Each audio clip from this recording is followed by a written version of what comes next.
Boston, year 2000. The Celtics were terrible, but they had one hope, a young rising star named Paul Pierce.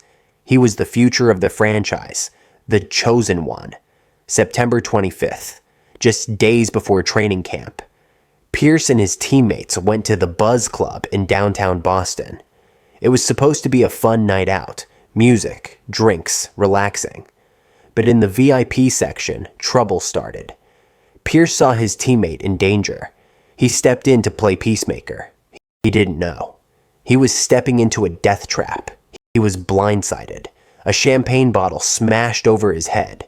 He fell. And then the knives came out. It wasn't a fight. It was an execution. Stabbed in the face, the neck, the back, 11 times. One cut went 7 inches deep into his lung. He was rushed to Tufts Medical Center. The Celtics' future was bleeding out. Doctors fought to save him. He might not make it, they said. But Paul Pierce refused to die. Miraculously, he survived. Most people would retire, or take a year off. Pierce was back on the court in 1 month. He played all 82 games that season. He averaged 25 points. He was better than before. Later that year, after dropping 42 points on the Lakers, Shaquille O'Neal grabbed a reporter and said, "Take this down. Paul Pierce is the truth. You can stab him 11 times, but you can't kill the truth." Washington, D.C., 2009. The Wizards' locker room. It was supposed to be a safe place, a sanctuary, but something dark was brewing. Gilbert Arenas. Agent Zero, a superstar, and a wild card. He had a gambling problem, a big one. A fight on the team plane erupted over card game debts. Javaris Crittenton, a young teammate, owed Arenas money. Arenas demanded his money. Crittenton refused. The next day, the locker room was quiet. Too quiet. Arenas walked in. He wasn't carrying a basketball. He put 4 pistols on Javaris Crittenton's chair. "Pick one," Arenas said. "I'll shoot you with it." The entire team froze. No one moved.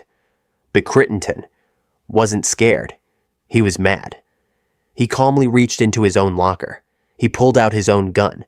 He racked around. Click, clack, and pointed it straight at Gilbert Arenas. Silence. Absolute silence. The NBA locker room. A real-life Western standoff. Eventually, teammates intervened. No shots were fired. Both players were suspended for the rest of the season. Crittenton never played in the NBA again. Arenas' career was never the same. The locker room became a crime scene. A chilling reminder, what happens in Vegas sometimes follows you to the locker room. 1998 NBA Finals. The Chicago Bulls versus the Utah Jazz. The Bulls were exhausted. They were chasing their 6th ring. But Dennis Rodman, the worm, was bored.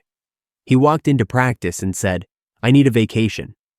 In the middle of the NBA Finals, he asked Coach Phil Jackson for 48 hours in Las Vegas. Michael Jordan warned them, "If you let him go, we'll never see him again." But Phil Jackson, the Zen master, said, "Go ahead." Rodman vanished instantly, like a ghost.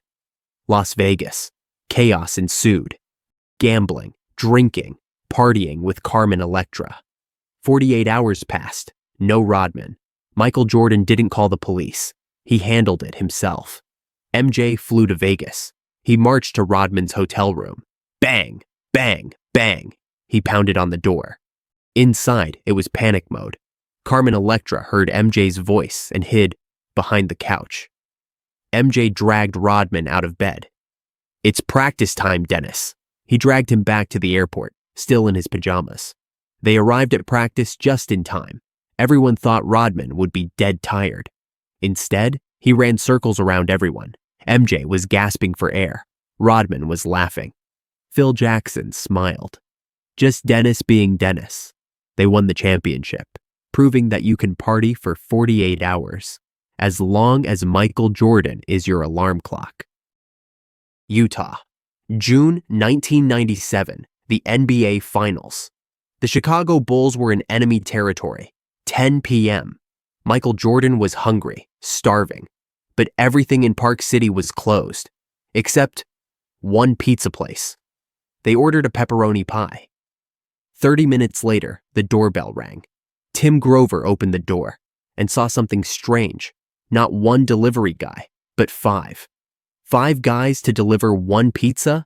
That's a red flag. But MJ was too hungry to care. He ate the whole thing. Nobody else touched a slice. Just Michael. 2 a.m. The poison kicked in. It wasn't the flu. It was pure toxicity. He was shaking, sweating, curled up in a ball like a shrimp. "I'm out," he whispered. "I can't play." But the next day, Game 5 started. MJ stepped onto the court. Gray skin, dead eyes. He looked like he was going to pass out every time out.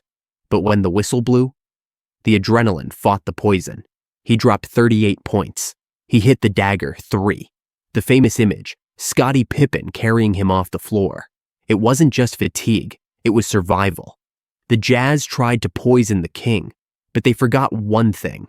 You can poison the man, but you can't kill the will. Chicago, 2001. Prime Ron Artest. He was a defensive genius, a physical monster. But Ron had a dark secret during halftime. While his teammates were drinking Gatorade to hydrate, Ron Artest needed a different kind of fuel. He admitted, "I used to drink Hennessy at halftime." Not a sip. He kept it in his locker like it was water. "It kept me calm," he said. But on the court, it turned him into a loose cannon. He didn't see opponents. He saw moving targets. One summer, in a private pickup game, Ron faced off against Michael Jordan. Ron, fueled by liquid courage, got too aggressive. He didn't mean to foul. He meant to destroy. Crack. The sound was sickening. Michael Jordan, the god of basketball, collapsed, holding his chest. Ron Artest broke the GOAT's ribs because he was buzzed. He called it an accident. Later, he changed his name to Meta World Peace. The ultimate irony.